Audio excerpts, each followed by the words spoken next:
Gelora pemecatan Raffi Ahmad dan Bahlil Lahadalia, saya kira bukan hal yang main-main ya, yang disuarakan oleh netizen. Saya kira ada dua alasan yang sangat penting yang harus dipahami, bahwa kedua orang ini adalah pembantu Bapak Presiden Prabowo, tetapi sepertinya sangat tidak becus menjalankan amanahnya. Misalnya Raffi Ahmad yang sekonyong-konyong menemui imam besar FPI, yang oleh Gus Dur dulu FPI ini merupakan organisasi bajingan. Artinya benar apa yang disampaikan oleh Gus Fuad Pleret bahwa karena FPI ini adalah ormas bajingan, berarti pimpinannya, imam besarnya itu juga imam besar bajingan. Dan itu diarahkan kepada Rizik Sihab. Sebab bagaimanapun Rizik Sihab ini memiliki investasi yang sangat buruk terhadap bangsa ini. Caci maki, adu domba, bahkan berani menghina presiden. Selain itu Bahlil ini seorang menteri yang menterel lah sebenarnya ini anak. Karena dia adalah orang yang sangat dipercaya Pak Jokowi di masanya, bahkan sukses menjadi ketua umum Golkar. Dan seperti apa ceritanya dia menjadi ketua umum Golkar, saya kira juga semua orang tahu. Bahwa tiba-tiba saja Pak Erlangga Hartarto waktu itu dengan legowo menyerahkan posisinya sebagai ketua umum Golkar dan terpilih Bahlil secara aklamasi pada saat Munas Golkar. Nah, sahabat-sahabat yang saya hormati, oleh karenanya kedua orang ini dengan kebijakannya yang begitu sangat barbar menurut saya terkait soal LPG, yang niatnya bagus, tapi sekali lagi niat itu tidak cukup kalau tidak dibarengi dengan political will yang baik. Misalnya berupaya mengontrol harga LPG supaya tidak terlalu mahal di lapangan dengan mengarahkan pembelian LPG itu langsung ke pangkalan. Jadi tidak ada lagi loket-loket atau agen-agen kecil yang diharapkan bisa menjual, sehingga kemudian terjadi kemacetan distribusi, dalam artian terjadi antrian panjang yang membuat masyarakat menjadi korban, bahkan ada yang meninggal. Karenanya apapun alasannya, kedua orang ini saya kira kita harus bersepakat bahwa bermasalah di dalam kabinet Prabowo. Nah, apalagi Raffi Ahmad ini banyak betul disoroti, istrinya juga mengomplang LPG. Tidak masuk akal itu. Istri seorang Sultan Andara, utusan khusus presiden, juga memakai LPG 3 kg. Ini sangat miris kita di tengah-tengah masyarakat yang sesungguhnya berhak mendapat yang itu, justru kemudian tidak dapat. Bahkan ada yang sampai berhari-hari tidak jualan karena tidak ada gas LPG akibat daripada kelangkaan, dengan sikap-sikap orang kaya yang menggunakan LPG 3 kg itu. Lalu apa yang diharapkan oleh Pak Prabowo dengan pembantu yang seperti ini? Saya kira apa ya, kita juga tidak enak mengatakan bahwa Pak Prabowo ini menempatkan orang sebagai menteri hanya sebagai politik balas budi. Tidak bagus lah, karena memang kita pendukung Prabowo ini berharap sekali sebenarnya orang-orang yang jadi menteri tidak saja dia pernah membantu Pak Prabowo, tetapi juga memang memiliki kualifikasi yang mumpuni, yang tidak sekonyong-konyong hanya ingin mengamankan kebijakan, tetapi tidak berpikir bagaimana kebijakan ini betul-betul bermanfaat untuk rakyat. Nah, terkait soal kedatangan Raffi Ahmad, ini ada video dari Abah Setu yang juga ikut mengutuk kedatangannya ke Petamburan. Seperti apa videonya? Ini coba kita simak secara bersama-sama.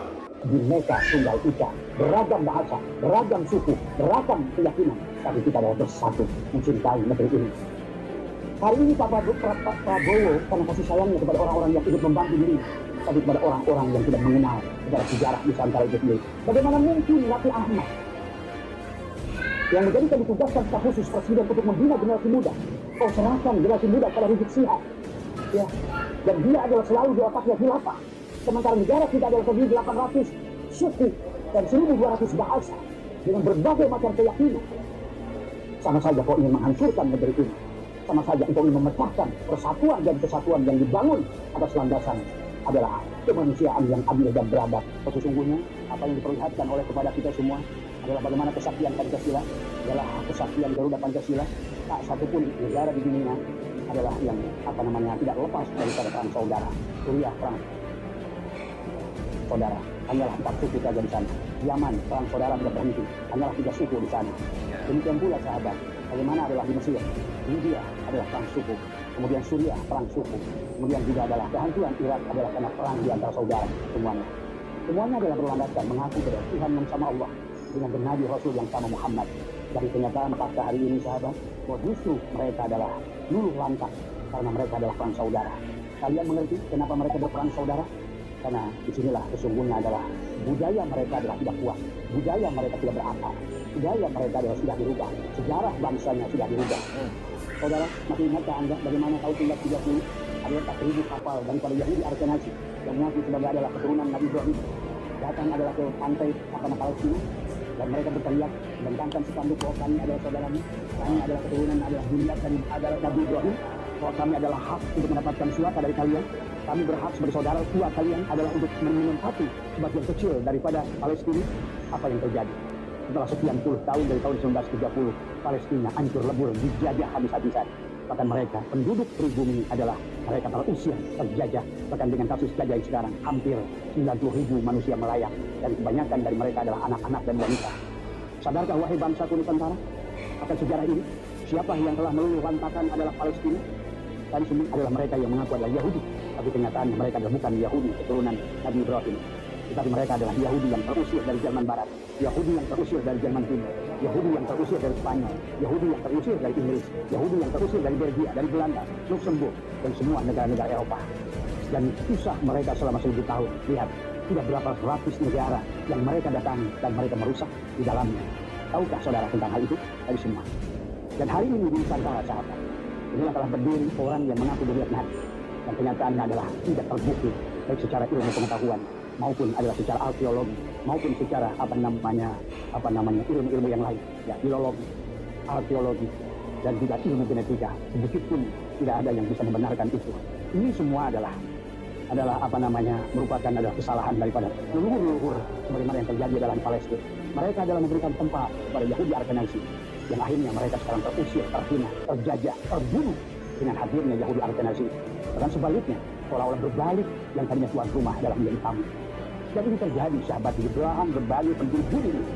Sesungguhnya Abah selalu ingatkan, ingat hidup kita di dunia ini tidak akan terlepas daripada ulah Zionis Yahudi, bukan Yahudi, Zionis Yahudi. Dan demikian pula misionaris Nasrani, demikian pula teroris yang mengaku dia bertuhankan Allah dan Rasulullah Muhammad, tetapi mereka tidak mencerminkan akhlak Rasulullah selalu dimanapun mereka berada, membuat perpecahan dan lain sebagainya. Abah tidak akan mengulang bagaimana dunia kaum ini menciptakan adalah Yahudi dan Ba'al di semua. Yang kalian harus sadari, kalian harus mengerti bagaimana awal pergerakan kemerdekaan bangsa Indonesia. Siapa Sono Orgloni itu? Ya, bahkan kalau kalian mengerti, ternyata Isra wal Mi'raj pun sudah digoreng sedemikian rupa sehingga manusia, terutama kaum muslimin, adalah sudah jauh menyimpang daripada pemahaman Isra Mi'raj yang sebenarnya terjadi. Nah inilah sahabat, kalau seandainya sebuah negara belum merdeka, maka baik merdeka secara kebebasan hidup, merdeka secara berpendapat, merdeka secara akidah, dan inilah yang mudah diacak-acak. Inilah sahabat Allah sudah ingatkan dalam Al-Quran, wa ma yattabi'u aktsaruhum illa dzann. Kebanyakan manusia, kata Allah, dalam melakukan sesuatu ijtihad yang berkaitan dengan berhala-berhala, apapun yang bertimbangan dengan hukum Allah berhala. Nah itu, berhala pada zaman kita tentu berbeda dengan berhala zamannya Rasulullah, Lata dan Uzza, atau berhala sebelum zaman Nabi, sebelum Rasulullah. Yang dihadapi oleh mereka adalah berhala-berhala berupa patung. Tetapi adalah sikap patung yang hari ini juga adalah masih dipertahankan oleh orang-orang. Jadi, wa may yattabi'u aktsaruhum illa dzanna, inna dzanna la yughni minal haqqi syai'an. Dan kata Allah, sesungguhnya dzan itu tidak bisa membawa kebenaran sedikit pun. Innallaha 'alimun bima taf'alun. Karena Allah itu Maha mengetahui. Maka artinya berarti apa?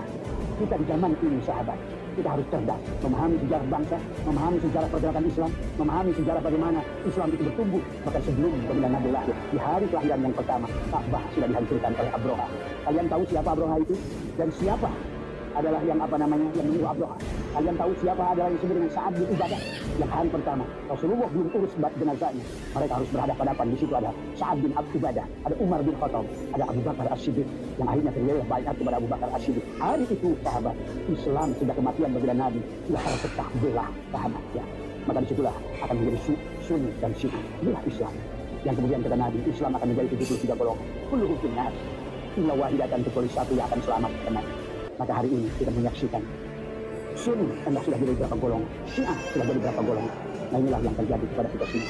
Marilah kita memahami sejarah dengan baik. Jangan selalu menganggap segala kebenaran yang ada sekarang ini dalam merupakan kebenaran, walaupun itu syuhra wa istifadah. Ingat, syuhra wa istifadah itu belum tentu kebenaran. Ya. Apalagi kita tidak jelas yang mengijma saat itu apakah ulama yang sejalan, ya, yang sejalan dengan ilmu ini, karena tidak setiap ulama itu memiliki keahlian sahabat. Ya.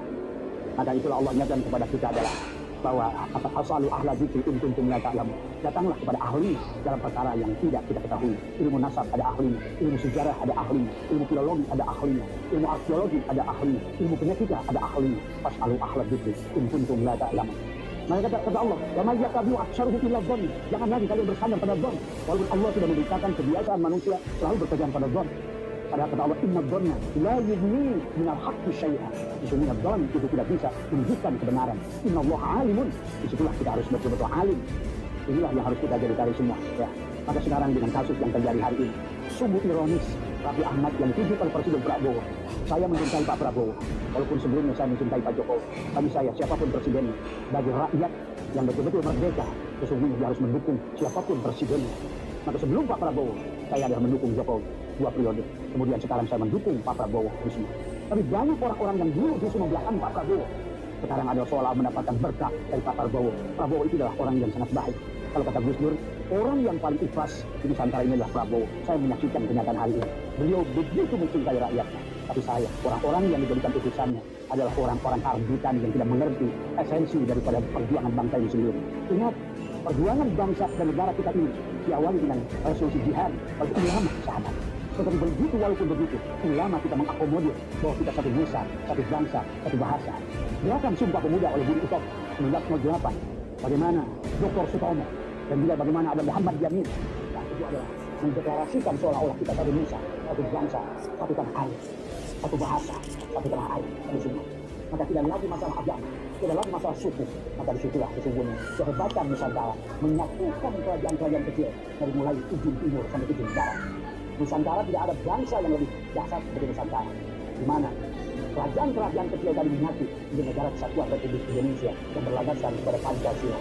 Tapi walaupun demikian Pancasila belum bisa digerakkan karena ada orang-orang yang selalu merongrong seolah-olah bahwa sesungguhnya adalah menjadikan bukan ketuhanan yang maha esa, tapi menjadikan Allah yang maha esa dianggap sebagai kebenaran oleh dia. Pada pendiri bangsa ini adalah para syekh-syekh, para aulia-aulia. Pangeran Diponegoro adalah seorang mursyid, Imam Bonjol adalah seorang mursyid, Abu Umar adalah seorang mursyid, Abu Syekh Tiro, Panglima Polri, Cuk Nyadin, Sultan Agung Gentayasa adalah merupakan para aulia-aulia Allah. Jadi mengerti urusan agama daripada kalian-kalian yang mampu hari ini adalah para ulama. Yang kalian justru adalah seolah-olah yang mengerti siapa Bali ini yang sebenarnya. Siapa Bali ini yang sebenarnya. Siapa Yahudi ini yang sebenarnya. Hanya ulama yang memiliki basyirah. Ainul basyirah. Su'aul basyirah. Dia akan mendapatkan hakul basyirah. Maka batinnya akan nampak mana hak dan mana yang batil. Hari ini sahabat. Saya kira jelas sahabat ya. Jadi dari thumbnail yang saya buat ini itu pecat Bahlil dan Raffi Ahmad, saya kira tema besarnya kita sudah menemukan bahwa kedua orang ini adalah orang yang tidak becus mengurus negara, membantu pemerintah.